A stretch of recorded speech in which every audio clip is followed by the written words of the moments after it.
দুটি ঘর ভর্তি শুধু সোনা দানা। আসসালামু আলাইকুম ওয়া রাহমাতুল্লাহ।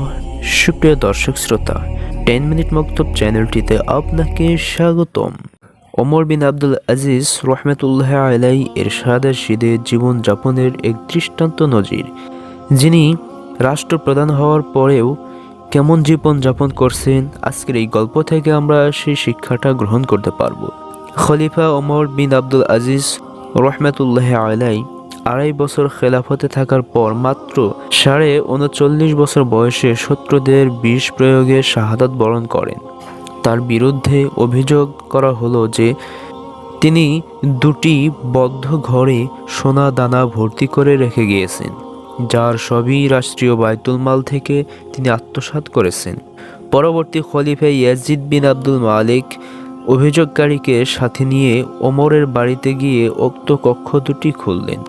দেখা গেল সেখানে আছে কেবল একটি চামড়ার চেয়ার, একটি পিতলের বদনা, 4টি পানির কলসি। অন্য ঘরে আছে একটি খেজুর পাতার চাটাই, যা মুসাল্লা হিসেবে রাখা হয়েছে। আর আছে ছাদের সঙ্গে ঝুলানো একটি শিকল, যার নিচে গোলাকার একটি বেড়ি রয়েছে, যার মধ্যে মাথা ঢুকানো যায়।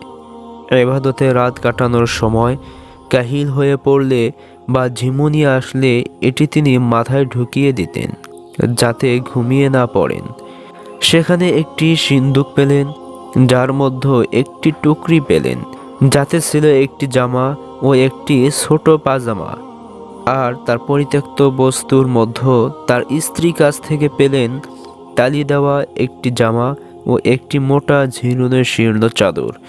এই অবস্থা দেখে খলিফা কেঁদে ফেললেন এবং অভিযোগকারীকে ভাতিজা ওমর ইবনে ওয়ালিদ ইবনে আব্দুল মালিক লজ্জিত হয়ে বললেন, আস্তাগফিরুল্লাহ, আস্তাগফিরুল্লাহ, আমি কেবল লোক মুখে শুনেই অভিযোগ করেছিলাম। আল বিদায়া ওয়ান নিহায়া। সুপ্রিয় বন্ধুগণ, গল্পটির শিক্ষা কি? গল্পটির শিক্ষণীয় হলো ইসলামী খেলাফতের খলিফাগণ এমনই মহত্তম দৃষ্টান্ত পৃথিবীবাসীর জন্য রেখে গেছেন, যা শত্রু মিত্র সকলের জন্য এক চিরন্তন শিক্ষা বহন করে। সম্মানিত বন্ধুগণ, ভিডিওটি ভালো লাগলে অবশ্যই একটি লাইক করবেন, শেয়ার করবেন, কমেন্টে আপনার মূল্যবান মন্তব্য জানাবেন। আসসালামু আলাইকুম ওয়া রাহমাতুল্লাহ।